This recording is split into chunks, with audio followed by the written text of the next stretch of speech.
ಸಂವಿಧಾನ ಶಿಲ್ಪಿ doctor B R Ambedkar ಕುರಿತು ಕೇಂದ್ರ ಗೃಹ ಸಚಿವ ಅಮಿತ್ ಶಾ ನೀಡಿರುವ ಹೇಳಿಕೆಯನ್ನು ತಿರುಚಿ ಅವರನ್ನು ತಪ್ಪಾಗಿ ಬಿಂಬಿಸುವ ಷಡ್ಯಂತ್ರ ಹಾಗೂ ಪಿತೂರಿಯನ್ನು ಕಾಂಗ್ರೆಸ್ನವರು ಮಾಡುತ್ತಿದ್ದಾರೆ ಎಂದು ಬಿಜೆಪಿ ರಾಜ್ಯಾಧ್ಯಕ್ಷ ಬಿವೈ ವಿಜಯೇಂದ್ರ ಟೀಕಿಸಿದ್ದಾರೆ. ಬೆಂಗಳೂರಿನಲ್ಲಿಂದ ಅವರು ಕಾಂಗ್ರೆಸ್ ಪಕ್ಷ ಅಂಬೇಡ್ಕರ್ ಅವರಿಗೆ ನಿರಂತರವಾಗಿ ಅಪಮಾನ ಮಾಡಿಕೊಂಡೇ ಬಂದಿದೆ. ಯಾವುದೇ ಸಂದರ್ಭದಲ್ಲೂ ಅವರಿಗೆ ಗೌರವ ಕೊಡಲಿಲ್ಲ. ಲೋಕಸಭಾ ಚುನಾವಣೆಯಲ್ಲೂ ಅವರನ್ನು ಸೋಲಿಸಿದ್ದಾರೆ. ಇಂತಹ ಸಂದರ್ಭದಲ್ಲಿ ಅಂಬೇಡ್ಕರ್ ಬಗ್ಗೆ ಮಾತನಾಡುವ ಯಾವುದೇ ನೈತಿಕತೆ ಕಾಂಗ್ರೆಸ್ ನಾಯಕರಿಗಿಲ್ಲ ಎಂದು ಹೇಳಿದರು. ಅಂಬೇಡ್ಕರ್ ಅವರಿಗೆ ಗೌರವ ತರುವ ಕೆಲಸವನ್ನು ಬಿಜೆಪಿ ಪ್ರಧಾನಿ ನರೇಂದ್ರ ಮೋದಿ ಹಾಗೂ ಗೃಹ ಸಚಿವ ಅಮಿತ್ ಶಾ ಅವರು ಮಾಡಿದ್ದಾರೆ.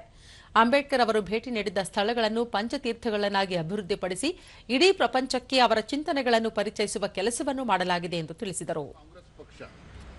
ಕಾಂಗ್ರೆಸ್ನವರು ಇವತ್ತು ಬಾಬಾ ಸಾಹೇಬ್ ಅಂಬೇಡ್ಕರ್ ಅವರಿಗೆ ಅವಮಾನ ಮಾಡಿರ್ತಕ್ಕಂಥದ್ದು, ಯಾವತ್ತೂ ಕೂಡ ಅವರಿಗೆ ಗೌರವನ ಕೊಡ್ತಕ್ಕಂಥ ಕೆಲಸ ಕಾಂಗ್ರೆಸ್ನವ್ರು ಮಾಡಲೇ ಇಲ್ಲ. ಚುನಾವಣೆಯಲ್ಲಿ ಸೋಲಿಸಿದ್ರೆ, ಲೋಕಸಭಾ ಚುನಾವಣೆಯಲ್ಲಿ ಸೋಲಿಸಿದ್ರೆ, ಏನು ಸಂವಿಧಾನ ಶಿಲ್ಪಿ ಅಂತೇಳಿ ಇವತ್ತು ಕಾಂಗ್ರೆಸ್ನವರು ಇವತ್ತು ಅವ್ರ ಬಗ್ಗೆ ಮಾತನಾಡ್ತಾರೆ. ಬಾಬಾ ಸಾಹೇಬ್ ಅಂಬೇಡ್ಕರ್ ಅವ್ರ ಬಗ್ಗೆ ನಿರಂತರವಾಗಿ ಅವ್ರಿಗೆ ಅವಮಾನ ಮಾಡಿರ್ತಕ್ಕಂಥದ್ದು ಕಾಂಗ್ರೆಸ್ ಪಕ್ಷದವರು.